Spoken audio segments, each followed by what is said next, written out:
আসসালামু আলাইকুম ওয়া রাহমাতুল্লাহ। আলহামদুলিল্লাহি রাব্বিল আলামিন ওয়াসসালাতু ওয়াসসালামু আলা রাসূলিল কারীম ওয়া আলা আলিহি ওয়া সাহবিহি ওয়া আহলি বাইতিহি আজমাইন, আম্মা বা'দ।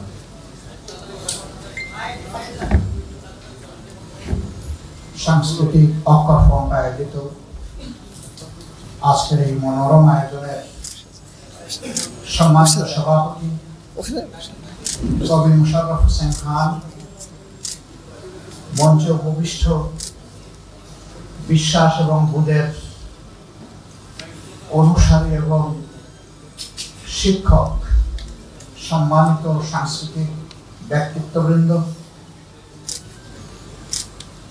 বাংলাদেশ জামাত ইসলামী ঢাকা মহানগরীর সম্মানিত দায়িত্বশীল নেতৃবৃন্দ, সাংবাদিক বন্ধুগণ, সুধী মণ্ডলী, আল্লাহ তাবারক ওয়া তাআলা শুকরিয়া আদায় করছি ফুলে ফুলে ভরা একটি বাগানে আজকে আল্লাহ তাআলা আমাকে এনে হাজির করেছেন, আলহামদুলিল্লাহ। তবে এই ক্ষেত্রে আমি কিছুটা বেমানান কিনা জানি না। স্কুল জীবনে 18টা কবিতা লিখে আমি আমার পণ্ডিত স্যারের কাছে জমা দিয়েছিলাম। তিনি 2 দিন পরে আমাকে ডেকে বললেন, তোমার কিচ্ছুই হয় না। আমি এরপরে আর কবিতা লেখার দুঃসাহস আমি আর দেখাই। এখন যারা শক্ত হাতে কোমল হৃদয়ে জাতিকে জাগানিয়া কলম পরিচালনা করেন, আজকে তাদের মেলায় আমার আগমন। আমি স্যারকে আবারও স্মরণ করছি। বিশ্বাস জাতির মেরুদণ্ড, বলা হয় শিক্ষা জাতির মেরুদণ্ড, আর শিক্ষার মা হচ্ছে বিশ্বাস। যার বিশ্বাস যেমন হবে সেই ব্যক্তি বা জাতির কার্যকলাপ সেইভাবেই পরিচালিত হবে। বিশ্বাসের প্রকাশ হচ্ছে সংস্কৃতি। অতএব সংস্কৃতিকে বাদ দিয়ে বিশ্বাস নয়, বিশ্বাসকে বাদ দিয়ে সংস্কৃতিও নয়। যেই জাতি নিজস্ব কোনো বিশ্বাস নেই, সংস্কৃতি নেই, অন্যেরটা অনুসরণ করে চলে, এই জাতির সবসময় পিছনে পড়ে থাকে। এই নাজমুল ভাই, কখনো অনুসরণকারী সামনে নেতৃত্ব দিতে পারে না। আর অন্যের সংস্কৃতিকে যারা অনুসরণ করে তারা কখনো আত্মমর্যাদা বোধ সম্পন্ন জাতি হতে পারে না। তারা হয় সংকীর্ণ এবং বিধ্বস্ত একটা জাতি। আমাদের ইতিহাস এমন নয়। আমাদের ইতিহাস খুবই সমৃদ্ধ। বিশ্বাসকে কেন্দ্র করেই আমাদের সংস্কৃতি, আর সংস্কৃতিকে কেন্দ্র করে আমাদের জীবনের সফলতা। বাংলাদেশ বিভিন্ন ধর্ম বর্ণের মানুষের আবাসভূমি। তবে আল্লাহর এটা নিজস্ব পরিকল্পনা যে এখানে শতকরা 90 থেকে 91% মানুষ তাওহীদে বিশ্বাসী। বাকি অন্যান্য ধর্মের যারা আছেন আমরা তাদেরকে তাদের জায়গায় সম্মান করি, এবং এই বিশ্বাসের কারণে বাংলাদেশ হচ্ছে ধর্মীয় সম্প্রীতির একটি বৈচিত্র্যময় লীলাভূমি, আলহামদুলিল্লাহ। আমরা বিগত আন্দোলনে দেখেছি মন্দিরগুলা, চার্চগুলা, পেগোডাগুলা পাহারা দিয়েছে মাদ্রাসার ছাত্ররা, পাহারা দিয়েছে ইসলামী দলের লোকেরা। এটা তো মাদ্রাসা ছাত্রদের নিজস্ব ধর্মীয় প্রতিষ্ঠান নয়, কিন্তু তারা এটা জানে যে সকল ধর্মের মানুষকে আল্লাহ তাআলাই তাদের ধর্ম চর্চার সুযোগ দিয়েছেন। তবে আল্লাহ সঠিক রাস্তা কোনটা সেটাও বলে দিয়েছে। কারো উপর কোন ধর্মের কোন জোর জবরদস্তি চালানোর কোন এখতিয়ার আল্লাহ কাউকে দেন। সমাজের কিছু দুষ্ট লোক আছে, তারা নিজেদের এজেন্ডা বাস্তবায়নের জন্য কিছু দুষ্কর্ম সংগঠন করে, তারপরে এর দায় নিরীহ শান্তিপ্রিয় মানুষের ঘাড়ে চাপায় দেয়। এরা সবসময় পর্দার আড়ালে থেকে যায়, দরাছোড়া বাইরে তাদের অবস্থান। আমরা সম্প্রতিকালে সকল ধর্মের সকল মতের মানুষের সাথে নিবিড়ভাবে মিশেছি। সবাইকে আমরা একটা বার্তা দেওয়ার চেষ্টা করেছি, ধর্মের ভিত্তিতে জাতিকে বিভাজিত করা আমাদের কাজ নয়। ধর্ম যার যার নিজস্ব চয়েস, এর ভিত্তিতে আমরা এখানে মেজরিটি মাইনরিটিতে বিশ্বাসী না। এদেশে যারাই জন্মগ্রহণ করবে তারা এদেশের গর্বিত নাগরিক। তারা তাদের নাগরিক অধিকার সকলের মতো ন্যায্যতার ভিত্তিতে অবশ্যই তারা ভোগ করবে। তাদের নাগরিক অধিকারের সামান্য চিহ্নটুকু কেড়ে নেওয়ার অধিকার তারা নেই। আমরা আরেকটা কথা তাদেরকে অনুরোধ করেছি, দীর্ঘ অর্ধ শতাব্দীর ঊর্ধ্বে হয়ে গেল বাংলাদেশ স্বাধীন হয়েছে। এই দীর্ঘ সময়ে যারা কুমতলব হাসিলের জন্য বিভিন্ন ধর্মের মানুষের উপরে, জীবনের, ইজ্জতের, সম্পদের উপরে আক্রমণ চালিয়েছে, আপনারা দয়া করে তাদের নাম খুলাসা করে দিন। আপনারা সাদাকে সাদা বলুন, কালোকে কালো বলুন। তাহলে কালোরা সাদা এপ্রন গায়ে দিয়ে সমাজে আর বিচরণ করতে পারবে না, তারা সমাজের কাছে ধরা পড়ে যাবে। আমরা তাকে স্পষ্টভাবে তাদেরকে এটাও বলেছি, সেই কালো ব্যক্তিটি আমি হলে আমার নাম বলে দেন, কোনো অসুবিধা নেই, সমাজ আমাকে চিনে নিলুক। আমরা প্রত্যাশা করব আগামীতে কোনো অন্যায়কে কেউ বরদাস্ত করবে না এবং কেউ আড়াল করার চেষ্টা করবে না। যদি বরদাস্ত করে, আড়াল করে, তাহলে এই দেশে সুস্থ সমাজ এবং সভ্যতা গড়ে ওঠার কোনো সম্ভাবনা নেই। এটা বারবার লঙ্ঘিত হবে, বারবার বাধাগ্রস্ত হবে এবং জাতি বারবার পথ হারাবে। একটা জাতি আর কতবার পথ হারাবে? কতবার আমাদেরকে উচ্চ মূল্যের রক্ত ঋণ পরিশোধ করতে হবে? সম্প্রতি আন্দোলনে কম বেশি হাজার খানেক যোদ্ধা অন্যায় সত্যের বিরুদ্ধে, বৈষম্য এবং স্বৈরতন্ত্রের বিরুদ্ধে লড়াই করে তারা দুনিয়া থেকে বিদায় নিয়েছেন।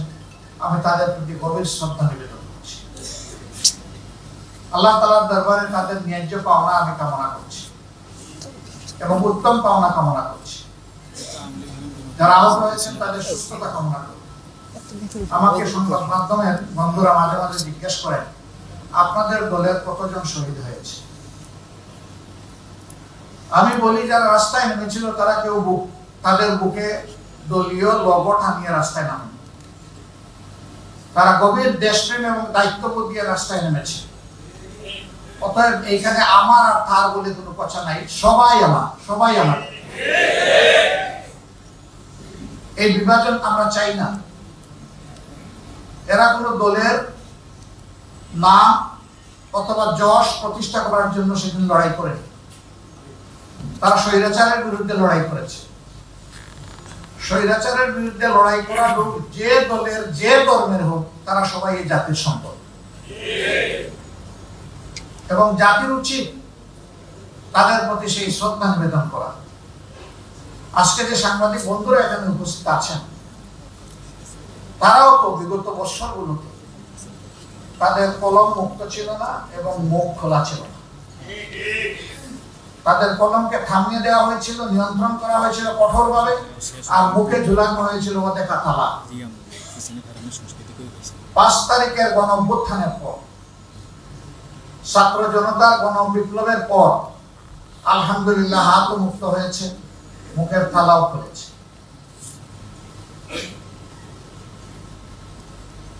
আমরা চাই সমাজের এই গুরুত্বপূর্ণ স্তম্ভ, এটা তাদের বিবেক অনুযায়ী তারা দায়িত্ব পালন করুক, সত্যকে সত্য হিসাবে তুলে ধরুক এবং নিঃসংকোচে তুলে ধরুক, সেটা যার পক্ষে হোক আর যার বিপক্ষে হোক।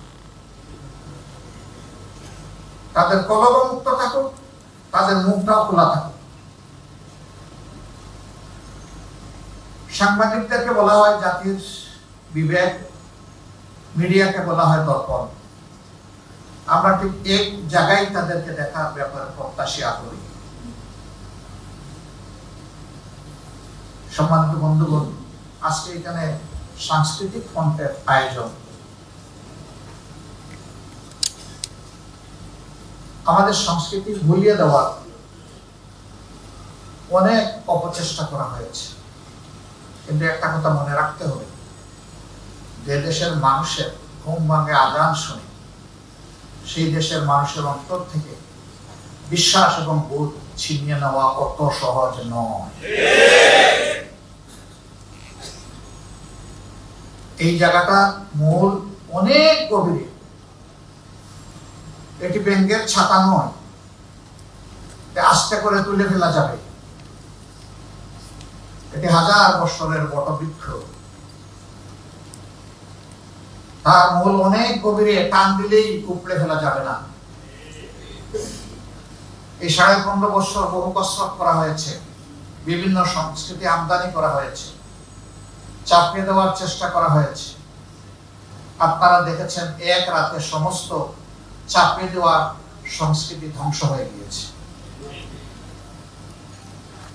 মানুষের দেহের উপর জোর চলে, চাবক চলে, মনের উপর জোর এবং চাবক অচল। মন মানুষের সবসময় তাজা থাকে, আর সংস্কৃতির সাথে মানুষের সম্পর্ক হচ্ছে মনের সম্পর্ক। আমি সংস্কৃতি অঙ্গনের এই সমস্ত যোদ্ধা ভাইদের প্রতি সম্মান জানাই এবং আহ্বান জানাই, কোন স্বৈর শাসকের লাল চক্ষু যেন তাদের কলমকে থামায় দিতে না পারে, তাদের কণ্ঠকে যেন স্তব্ধ করতে না পারে।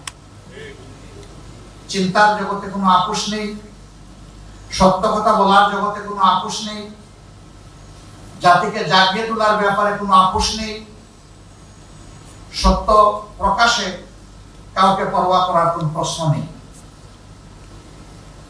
এই জায়গা থেকে যদি বলিয়ান হয়ে আমরা সামনের দিকে আগাতে পারি, ইনশাআল্লাহ জাতি পথ হারাবে না। কিন্তু জাতির এই পাহারাদাররা, মনস্তাত্ত্বিক পাহারাদাররা, তারা যদি তাদের দায়িত্ব সঠিকভাবে পালন না করেন, তাহলে এই জাতি বেশি দূর আগাতে পারবে না। আসুন আমরা মানব জাতির মুক্তির মঞ্জিলের জন্য যে বিপ্লবের সূচনা করেছেন মহানবী মুহাম্মদুর রাসূলুল্লাহ সাল্লাল্লাহু আলাইহি সাল্লাম, তার দেওয়া এই আমানতকে বুকে ধারণ করে আমরা সামনের দিকে এগিয়ে যাই। ইসলাম শুধু মুসলমানের জন্য নয়, আল্লাহ তাআলা অ্যাপ্রোচ হচ্ছে শাহরু রমাদানাল্লাযী উনজিলা ফীহিল কুরআন হুদাল লিন-নাস। পবিত্র রমজান মাসের কথা আল্লাহ উল্লেখ করে বলছেন, কোরআন এই মাসে নাযিল করেছি গোটা মানবতাকে পথ দেখানোর জন্য। এই মানবতার মধ্যে সবাই আছে। এই জন্য এই ভারতবর্ষ মুসলমানরা 100 বৎসর তারা শাসন করেছে, কিন্তু সেখানে কোনো অশান্তি ছিল না। মুসলমানরা সংখ্যা লঘিষ্ঠ ছিলেন, তারপরেও তাদের শাসন শতাব্দীর পর শতাব্দী ভারতবর্ষের আপামর জনগণ মেনে নিয়ে তারা আনন্দিত ছিল। কিছু গাদ্দার, কিছু বিশ্বাসঘাতক ভারতবর্ষের এই শান্তিকে তছনছ করে দিয়েছে, যার কুফল 190 বছর এই জাতিকে ভোগ করতে হয়েছে। তারপরেও স্বাধীনতা পেয়েও আমরা স্বাধীনতা পেলাম না।